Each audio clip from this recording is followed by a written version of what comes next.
Deer students, welcome you once again to my class. দেখো, এর আগের ক্লাসে আমরা অক্সিমোরন নিয়ে আলোচনা করেছি। ফিগার অফ স্পিচ আমরা আলোচনা করছি, জানো তো। ফিগার অফ স্পিচের একটা টাইপ হচ্ছে অক্সিমোরন, যেটা কতদিন আমরা আলোচনা করেছি। আজকে আলোচনা করব ফিগার অফ স্পিচের আরেকটা টাইপ, এর নাম হচ্ছে অ্যান্টিথিসিস। তাহলে প্রথম প্রশ্ন ওঠে, হোয়াট ইজ অ্যান্টিথিসিস?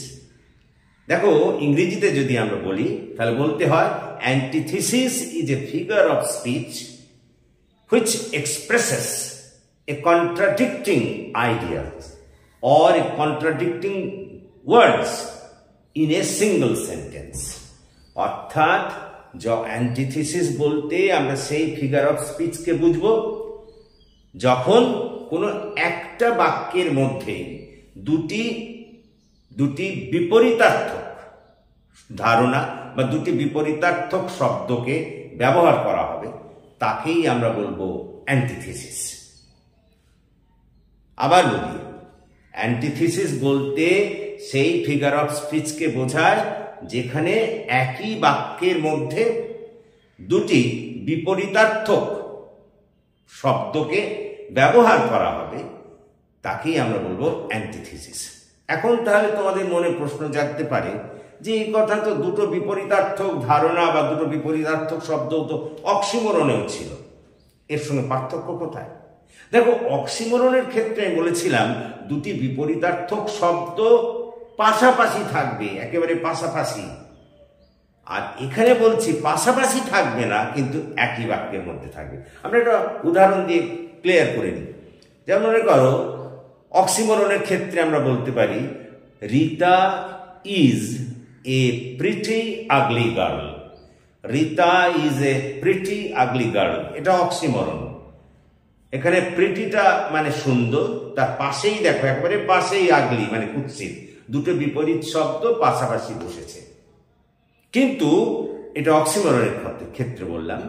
কিন্তু তুমি যদি অ্যান্টিথিসিসের ক্ষেত্রে দেখো, তাহলে সেক্ষেত্রে বিপরীতার্থক শব্দ থাকবে একই বাক্যের মধ্যে, কিন্তু তারা পাশাপাশি থাকবে না। যেমন মনে করো, many are called but few are chosen. Many are called but few are chosen. তো মেনিটা হলো অনেক, আর তার বিপরীত হচ্ছে ফিউ। একই বাক্যের মধ্যে দুটো বিপরীতার্থক শব্দ আছে, কিন্তু পাশাপাশি নেই। ওরে বাবা, অক্সিমোরনে দুটি বিপরীতার্থক শব্দ পাশাপাশি থাকবে, কিন্তু অ্যান্টিথিসিসে হ্যাঁ কি বাক্যের মধ্যে থাকবে দুটি বিপরীতার্থক শব্দ, কিন্তু তারা পাশাপাশি থাকবে না। এটাই হচ্ছে অক্সিমোরনের সঙ্গে অ্যান্টিথিসিসের পার্থক্য। তাহলে অ্যান্টিথিসিসের আজকে আমরা কাকে বলে বললাম, যে যখন কোনো একটা বাক্যে দুটি বিপরীতার্থক শব্দ একই বাক্যের মধ্যে থাকে, তখনই আমরা তাকে বলবো অ্যান্টিথিসিস। সোজা কথা এটাই বলা যায়।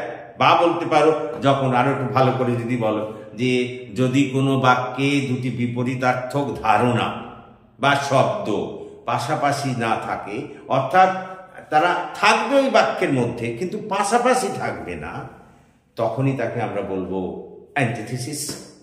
দেখো, আমি এখানে কয়েকটা উদাহরণ দিয়েছি। প্রথমে বলেছি, what is antithesis? Antithesis is such a figure of speech which expresses two contradicting ideas in a single sentence। অর্থাৎ অ্যান্টিথিসিস বলতে সেই ফিগার অফ স্পিচকে বোঝায় যেখানে দুটি বিপরীতার্থক ধারণা বা দুটি বিপরীতার্থক শব্দ একই বাক্যের মধ্যে থাকে, তাকেই আমরা বলবো অ্যান্টিথিসিস। এরপরে আমরা দেখো কতগুলো উদাহরণ দিয়েছি। Hope for the best, prepare for the worst. দেখো, ভালোর জন্য আশা করো, খারাপের জন্য তৈরি থাকো। তাহলে দেখো, বেস্ট আর ওয়ার্স্ট দুটো বিপরীত শব্দ, একই বাক্যের মধ্যে দুটি বিপরীত শব্দ ব্যবহৃত হয়েছে, তাহলে এটাকে আমরা অ্যান্টিথিসিস বলবো। 2 নম্বর দেখো, keep your mouth closed and your eyes open. তোমার মুখ বন্ধ রাখো এবং চোখ খোলা রাখো। দেখো, এখানে ক্লোজড আর ওপেন এরা বিপরীতার্থক শব্দ। ক্লোজড এর বিপরীত শব্দ ওপেন, তারা একই বাক্যে ব্যবহৃত হয়েছে, কিন্তু কোনো জায়গায় দেখো তারা পাশাপাশি নেই। অক্সিমোরনে কিন্তু বিপরীতার্থক শব্দগুলো পাশাপাশি থাকতো, কিন্তু এখানে পাশাপাশি নেই। একই বাক্যের মধ্যে আছে কিন্তু বিপরীতার্থক শব্দ দুটো পাশাপাশি থাকবে না, দূরে দূরে থাকবে। তারপরে দেখো love is an ideal thing, ভালোবাসা হলো একটি আদর্শ জিনিস। Marriage is a real thing, বিবাহ হলো একটা বাস্তব জিনিস। দেখো আইডিয়ালের অপোজিট হচ্ছে রিয়েল, তাহলে দুটো বিপরীতার্থক শব্দ এখানে আছে একই বাক্যে। তারপরে দেখো many are called but few are chosen, অনেককেই ডাকা হলো কিন্তু কয়েকজনকে নেওয়া হলো, তাহলে মেনির অপোজিট ফিউ। দেখো একই বাক্যের মধ্যে দুটো বিপরীতার্থক শব্দ আছে। Better to reign in hell than to serve in heaven, দেখো হেল মানে নরক আর হেভেন মানে স্বর্গ, তাহলে দুটো এরা বিপরীতার্থক শব্দ। তাহলে এর থেকে তুমি কি বুঝলে? এর থেকে বুঝলে যখন একটা বাক্যে দুটি বিপরীতার্থক ধারণা বা দুটি বিপরীতার্থক শব্দ থাকে তখনই তাকে আমরা বলবো অ্যান্টিথিসিস। অক্সিমরনের সঙ্গে পার্থক্য কোথায়? আবার বলি, অক্সিমরণের বিপরীতার্থক শব্দ দুটো পাশাপাশি থাকবে, আর তোমার অ্যান্টিথিসিসের ক্ষেত্রে তারা পাশাপাশি থাকবে না। আমি একটা নিচে উদাহরণ দিয়ে দেখিয়ে দিই, দেখো তাহলে তোমাদের পক্ষে সুবিধা হবে। দেখো অক্সিমরণের ক্ষেত্রে এইরকম, অক্সিমরণের ক্ষেত্রে আমি বলছি, যেমন মনে করো বললাম রিতা ইজ এ প্রিটি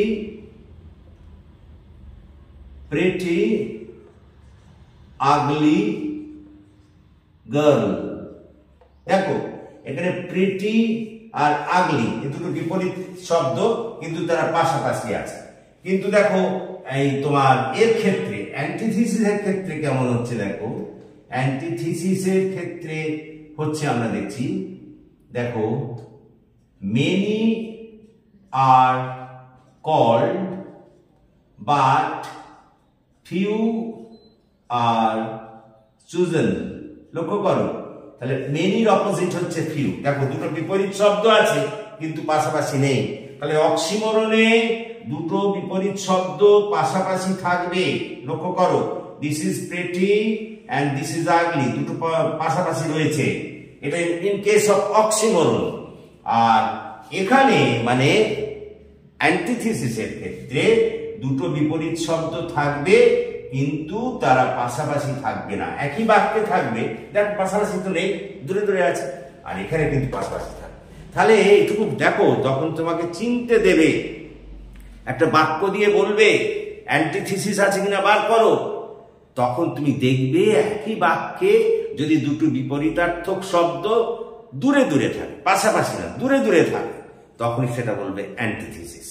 আর যদি দেখো একই বাক্যে দুটি বিপরীতার্থক শব্দ এইরকম পাশাপাশি লেগে লেগে আছে, তাহলে তখন সেটাকে বলবে অক্সিমরণ। তাহলে আবার বলি, অক্সিমরণে দুটি বিপরীতার্থক শব্দ পাশাপাশি থাকবে, কিন্তু অ্যান্টিথিসিসের ক্ষেত্রে হ্যাঁ দুটি বিপরীতার্থক শব্দ থাকবে কিন্তু তারা পাশাপাশি থাকবে না। দেখো এখানে থেকে এটা দূরে দূরে দূরে থাকবে। Is it clear? তাহলে আজকে আমরা পড়লাম অ্যান্টিথিসিস কাকে বলে এবং অ্যান্টিথিসিস ও আমাদের অক্সিমরণের মধ্যে পার্থক্য। আশা করি তোমরা বুঝতে পেরেছো। তো যদি তোমরা বুঝতে পারো তাহলে আমার এই চ্যানেলটিকে সাবস্ক্রাইব করো এবং বন্ধুদের মধ্যে আরো বেশি করে শেয়ার করো, যাতে করে আমার এই চ্যানেল আরো গ্রো করে, যাতে করে আমি তোমাদের আরো বেশি করে কাজে লাগতে পারি। So thank you for watching and listening. Please comment, share and subscribe my channel.